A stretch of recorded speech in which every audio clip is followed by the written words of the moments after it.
Pembacaan Alkitab tanggal 14 September tahun 2023, hari ke-257. Kejadian pasal 37.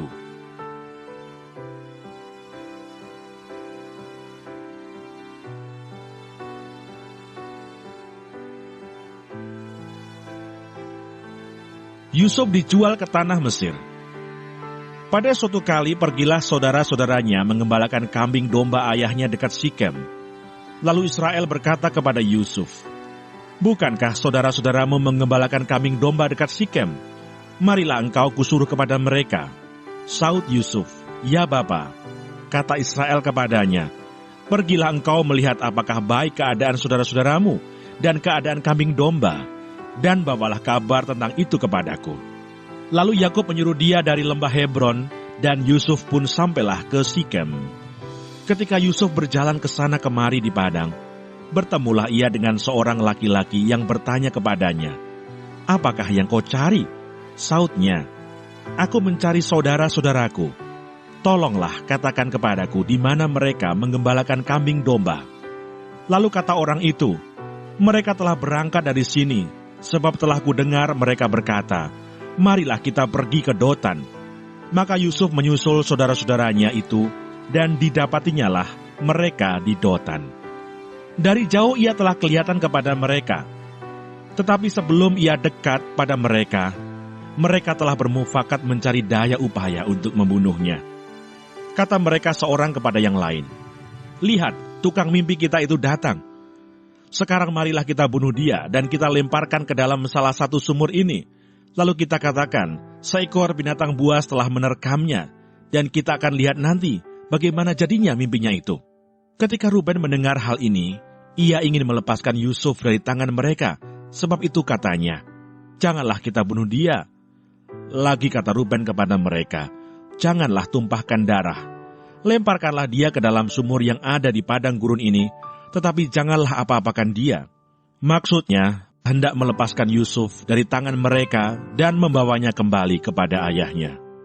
Baru saja Yusuf sampai kepada saudara-saudaranya, mereka pun menanggalkan jubah Yusuf, jubah maha indah yang dipakainya itu.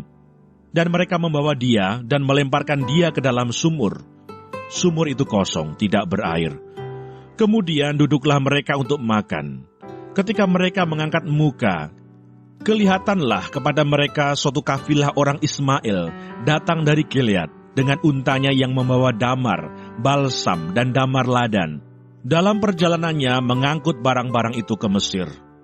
Lalu kata Yehuda kepada saudara-saudaranya itu, "Apakah untungnya kalau kita membunuh adik kita itu dan menyembunyikan darahnya? Marilah kita jual dia kepada orang Ismail ini.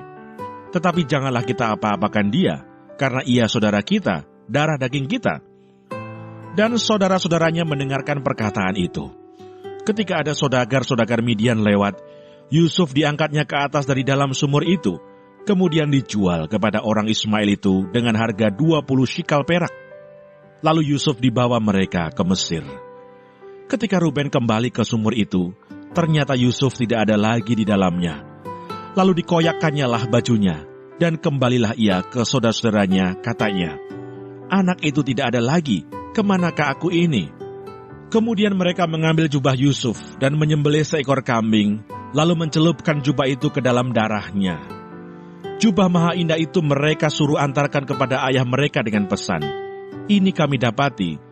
Silakanlah Bapak periksa apakah jubah ini milik anak Bapak atau tidak." Ketika Yakub memeriksa jubah itu, ia berkata, "Ini jubah anakku. Binatang buas telah memakannya. Tentulah Yusuf telah diterkam." Dan Yakub mengoyakkan jubahnya, lalu mengenakan kain kabung pada pinggangnya, dan berkabunglah ia berhari-hari lamanya karena anaknya itu. Sekalian anaknya laki-laki dan perempuan berusaha menghiburkan dia, tetapi ia menolak dihiburkan, serta katanya, "Tidak, aku akan berkabung sampai aku turun mendapatkan anakku ke dalam dunia orang mati." Demikianlah Yusuf ditangisi oleh ayahnya. Adapun Yusuf, ia dijual oleh orang Midian itu ke Mesir, kepada Potifar, seorang pegawai istana Firaun, kepala pengawal raja.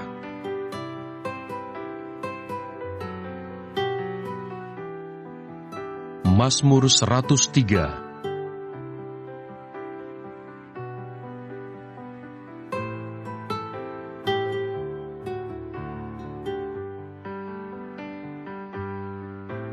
Tuhan adalah penyayang dan pengasih, panjang sabar, dan berlimpah kasih setia. Tidak selalu Ia menuntut, dan tidak untuk selama-lamanya Ia mendendam. Tidak dilakukannya kepada kita setimpal dengan dosa kita, dan tidak dibalasnya kepada kita setimpal dengan kesalahan kita. Tetapi setinggi langit di atas bumi, demikian besarnya kasih setianya atas orang-orang yang takut akan Dia. Sejauh timur dari barat, demikian dijauhkannya daripada kita pelanggaran kita. Seperti Bapa sayang kepada anak-anaknya, demikian Tuhan sayang kepada orang-orang yang takut akan Dia. 1 Yohanes pasal 3. Kasih terhadap saudara sebagai tanda hidup baru. Sebab inilah berita yang telah kamu dengar dari mulanya, yaitu bahwa kita harus saling mengasihi, bukan seperti Kain yang berasal dari si jahat dan yang membunuh adiknya. Dan apakah sebabnya ia membunuhnya? Sebab segala perbuatannya jahat dan perbuatan adiknya benar. Janganlah kamu heran, saudara-saudara, apabila dunia membenci kamu. Kita tahu bahwa kita sudah berpindah dari dalam maut ke dalam hidup, yaitu karena kita mengasihi saudara kita. Barang siapa tidak mengasihi, ia tetap di dalam maut. Setiap orang yang membenci saudaranya adalah seorang pembunuh manusia. Dan kamu tahu bahwa tidak ada seorang pembunuh yang tetap memiliki hidup yang kekal di dalam dirinya. Demikianlah kita ketahui kasih Kristus, yaitu bahwa Ia telah menyerahkan nyawanya untuk kita. Jadi kita pun wajib menyerahkan nyawa kita untuk saudara-saudara kita. Barang siapa mempunyai harta duniawi dan melihat saudaranya menderita kekurangan, tetapi menutup pintu hatinya terhadap saudaranya itu, bagaimanakah kasih Allah dapat tetap di dalam dirinya? Anak-anakku, marilah kita mengasihi bukan dengan perkataan atau dengan lidah, tetapi dengan perbuatan dan dalam kebenaran.